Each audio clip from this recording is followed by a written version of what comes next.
अस्सलाम वालेकुम जी। एक नई वीडियो के नाल मेरी तरफों सब ਨੂੰ ਵਾਰਮ ਵੈਲਕਮ। ਮੇਰੇ ਚੈਨਲ ਤੇ ਸਬਸਕ੍ਰਾਈਬ ਕਰ ਛੜਿਆ ਕਰੋ, ਲਾਈਕ ਕਰ ਛੜਿਆ ਕਰੋ ਤਾਂ ਕਿ ਸਾਡੀ ਹਰ ਆਉਣ ਵਾਲੀ ਨਈ ਵੀਡੀਓ ਤੁਹਾਨੂੰ ਮਿਲਦੀ ਰਹੇ। ਸਾਡੀ ਵੀ ਹੌਸਲਾ ਅਫਜ਼ਾਈ ਹੁੰਦੀ ਹੈ, ਨਾਲੇ ਜਿਹੜੇ ਬੰਦੇ ਸਪੇਨ ਜਾਂ ਇਸ ਦੇ ਮੁਤਲਕ ਜਾਂ ਵੈਸੇ ਵੀ ਕੋਈ ਇਨਫੋਰਮੇਸ਼ਨ ਢੂੰਡਦੇ ਰਹਿੰਦੇ ਨੇ, ਉਸੇ ਇਸ ਮਿਹਨਤ ਕਰਕੇ ਇੱਕ ਬਾਰ ਦਫਾ ਨਾ ਟਾਈਮ ਸਰਚ ਕਰਕੇ ਆਪਣੇ ਜਿਹੜਾ ਅਸੀਂ ਸਪੇਨ 'ਚ ਟਾਈਮ ਗੁਜ਼ਾਰਿਆ ਹੈ ਇਸ ਨੂੰ यूज़ करके वो कोनिया ਤੁਹਾਡੇ ਵਾਸਤੇ ਇਨਫੋਰਮੇਸ਼ਨ ਇਕੱਠੀ ਕਰਨੇ ਆ ਤਾਂ ਤੁਹਾਨੂੰ ਈਜ਼ੀਲੀ ਮਿਲ ਜਾਂਦੀ। ਬਾਅਦ ਦਫਾ ਤੁਹਾਡੀ ਸਾਡੀ ਇੱਕ ਵੀਡੀਓ ਆ ਜਾਂਦੀ ਜਿਹਦੇ ਤੋਂ ਬਾਅਦ ਦਫਾ ਨਹੀਂ ਇੰਟਰਸਟਿਡ ਹੁੰਦੇ, ਲੇਕਿਨ ਬਾਅਦ ਦਫਾ ਕੋਈ ਇੰਟਰਸਟਿੰਗ ਚੀਜ਼ ਵੀ ਆ ਜਾਂਦੀ, ਦੇਖਣੀ ਪੈ ਜਾਂਦੀ। ਤੇ ਸਬਸਕ੍ਰਾਈਬ ਕੀਤੇ ਉਹਦੀ ਵੀਡੀਓ ਮਿਲਦੀ ਰਹਿੰਦੀ ਹੈ। ਦੂਜੀ ਗੱਲ, ਅੱਜ ਦਾ ਜਿਹੜੀ ਮੇਨ ਟਾਪਿਕ ਸੀ ਉਹ ਵੀਡੀਓ ਬਣਾਉਂਦਾ ਹੋਇਆ ਸੀ ਹੈ ਕਿ ਜਦੋਂ ਕੋਈ ਵੀ ਬੰਦਾ ਜਿਹੜਾ ਉਹ ਸਪੈਨਿਸ਼ ਨੈਸ਼ਨੈਲਿਟੀ ਲੈਂਦਾ ਤੇ ਉਸ ਨੈਸ਼ਨੈਲਿਟੀ ਮਿਲਣ ਤੋਂ ਬਾਅਦ ਕਿਹਨੂੰ ਕਿਹਨੂੰ फ़ायदा दे सकता है, वो अपने बच्चों की फ़ायदा दे सकता है, अपने भैन भरावां की फ़ायदा दे सकता है, और इस तो इलावा अपने माँ बाप की फ़ायदा दे सकता है, अपने बेगम की फ़ायदा दे सकता है, किनू लिया सकता है, किनू नहीं लिया सकता, की वो चक्कर है। इस शॉर्ट जी वीडियो बनावांगे, जनरल चीज़ां डिस्कस करांगे। फिर अगों जो फिर कमेंट सैक्शन तुसीं लोग सवाल पुछोगे है तो फिर कोशिश करांगे कि हर सवाल नूं जिहड़ा और तफसील ना दस्या जाए है। तो जिस तरह पता है कि अजकल बहुत ज़्यादा नैशनैलिटीज़ पास हो रही हैं।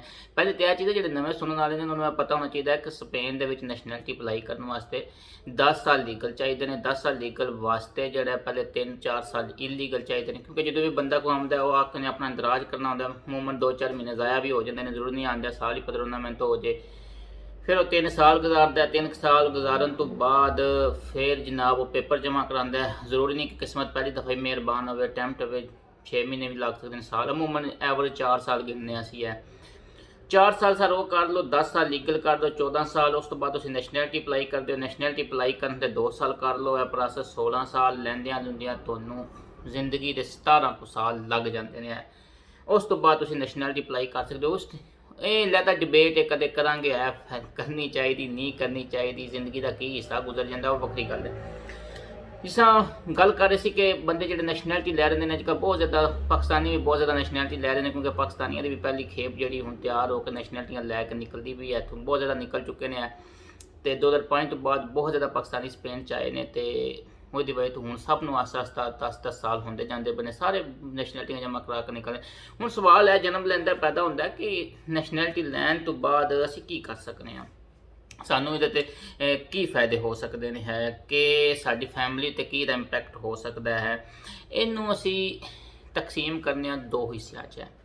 ਸਪੈਨਿਸ਼ ਕਾਨੂੰਨ ਜਿਹੜਾ ਨਾ ਇਹ ਫੈਮਿਲੀ ਨੂੰ 2 ਹਿੱਸਿਆਂ 'ਚ ਤਕਸੀਮ ਕਰਦਾ ਹੈ। ਇੱਕ ਨੂੰ ਕਹਿੰਦੇ ਨੇ ਡਾਇਰੈਕਟ ਫੈਮਿਲੀ, ਇੱਕ ਨੂੰ ਕਹਿੰਦੇ ਨੇ ਇਨਡਾਇਰੈਕਟ ਫੈਮਿਲੀ। डायरैक्ट फैमिली च बीवी आ जाती है, डायरैक्ट फैमिली च बच्चे आ जाते हैं, डायरैक्ट फैमिली च माँ बाप आ जाते हैं। बस इत्थे गल खत्म हो जाती है, ठीक है जी। है इनडायरैक्ट फैमिली भैन भाई आ जाते हैं, इनडायरैक्ट फैमिली थोड़े भैन भरावां दे बच्चे आ जाते हैं, इनडायरैक्ट फैमिली दादा दादी भी आ जाते हैं। हुण असी इन्हां नूं की दांगे। नॉर्मल तौर तुहानूं पता कि जिहड़े 18 साल तो घट बच्चे उम्र वाले बच्चे होंदे ने उन्होंने तो आटोमैटिकली जो तुहानूं नैशनैलिटी मिलती है, तुसीं उन्हां दा बर्थ सर्टिफिकेट जमा कराया हुंदा है, वो तुसीं 6 महीने के अंदर अंदर जिहड़ा उन्होंने नैशनैलिटी दिलवा सकते दे सकते हो आटोमैटिकली है, वो उन्हां दा क्लीयर कानून हो जाता है। इस तो इलावा जिहड़े तुहाडे बीवी होएगी उन्होंने आटोमैटिकली यानी कि बीवी नूं असीं 5 साल का फैमिली कार्ड मिल जाता है, ठीक है जी। है और जे नहीं बीवी सी, बच्चे नहीं सी है, नैशनैलिटी मिलती है, कल नूं किसी लड़की नाल शादी करता है तो उस स्पेन विच है तो उसनूं भी automatically family card, direct family card मिल जाएगा। उस तो बाद तुहाडे जिहड़े वालदैन ने 65 साल की उम्र उत्तां वाले उन्हां नूं तुसीं बुला सकदे हो बगैर कुछ शो करिया भाई तुहाडे कोले पैसे हैं ने अकाउंट च नहीं हैं, तुहाडे तुसीं काम लगे हो नहीं लगे, तुसीं मतलब है कि उन्हां नूं कोई पैसे भेज रहे हो नहीं भेज रहे, जिहड़े 65 साल तो वड्डे तुहाडे वालदैन होणगे या जिहड़े तुहाडे बच्चे 18 साल तो उत्ते होणगे ते 21 साल तो थल्ले होणगे, उन्हां वास्ते भी यही कानून है कि तुसीं उन्हां नूं बुला के ते फैमिली कार्ड दिलवा सकते हो। 5 साल का फैमिली कार्ड होंदा है, ठीक है, जिन्होंने तरखेता कम्यूनिटारिया स्पेन च कहते हैं। ਇਹ ਉਹਨਾਂ ਨੂੰ ਮਿਲ ਜਾਂਦਾ ਜਦੋਂ ਤੁਹਾਨੂੰ ਨੈਸ਼ਨੈਲਿਟੀ ਮਿਲਦੀ ਹੈ। ਠੀਕ ਹੈ ਜੀ।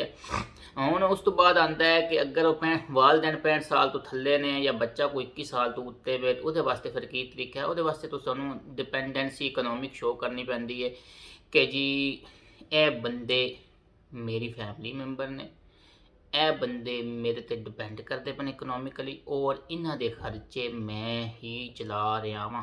ਠੀਕ ਹੈ ਜੀ। ਉਹ ਡਿਪੈਂਡੈਂਸੀ ਇਕਨੋਮਿਕ ਯਾਨੀ ਕਿ ਇਕਨੋਮਿਕਲੀ ਜਿਹੜਾ ਡਿਪੈਂਡੈਂਸੀ ਹੈ, ਉਹ ਫਿਰ ਤੁਸੀਂ ਉਹਨਾਂ ਨੂੰ ਹਰ ਮਹੀਨੇ ਜਿਹੜਾ ਉਸ ਮੁਲਕ ਦੇ ਹਿਸਾਬ 'ਤੇ ਖਰਚਾ ਹੋਵੇਗਾ ਉਹ ਤੁਸੀਂ ਭੇਜਣਾ ਪਵੇਗਾ, ਔਰ ਖਰਚਾ ਭੇਜ ਕੇ ਤੁਸੀਂ ਜਨਾਬ ਬਹਿ ਕੇ ਉਹਦੇ ਨਾਲ ਹੀ ਸਾਬਤ ਹੋਵੇਗੀ ਹੈ। ਠੀਕ ਹੈ ਜੀ। ਉਹ ਜਿਹੜਾ ਇਹਨਾਂ ਨੂੰ ਕਾਰਡ ਮਿਲੇਗਾ ਉਹਦੇ 'ਤੇ ਉਹ ਸਪੇਨ ਰਹਿ ਵੀ ਸਕਦੇ ਨੇ, ਮਾਂ ਬਾਪ ਨੇ, ਬੱਚੇ ਨੇ, ਜੋ ਵੀ ਹੈ ਕੰਮ ਵੀ ਕਰ ਸਕਦੇ ਨੇ, ਕੋਈ ਮਸਲਾ ਨਹੀਂ ਉਹਦੇ ਵਾਸਤੇ ਹੈ। ਠੀਕ ਹੈ ਜੀ। ਹੁਣ ਦੂਸਰੇ ਨੰਬਰ 'ਤੇ ਇਹ ਵੇ ਕਿ ਜਿਹੜੇ ਜਿਹਨੂੰ ਫੈਮਿਲੀ ਐਕਸਟੈਂਸ ਫੈਮਿਲੀ ਕਿਹਾ ਜਾਂਦਾ ਜਾਂ ਇਨਡਾਇਰੈਕਟ ਫੈਮਿਲੀ ਕਿਹਾ ਜਾਂਦਾ, ਉਹਦੇ 'ਚ ਕੌਣ ਕੌਣ ਆਉਂਦੇ ਨੇ? ਉਹਦੇ 'ਚ ਤੁਹਾਡਾ ਭਰਾ ਵੀ ਆ ਜਾਂਦਾ, ਤੁਹਾਡੀ ਭੈਣ ਵੀ ਆ ਜਾਂਦੀ ਹੈ, ਤੁਹਾਡੇ ਉਹਨਾਂ ਦੇ ਬੱਚੇ ਵੀ ਆ ਜਾਂਦੇ ਨੇ, ਉਹ ਤੋਂ ਬਾਅਦ ਤੁਹਾਡਾ ਦਾਦਾ ਦਾਦੀ ਵੀ ਆ ਜਾਂਦਾ।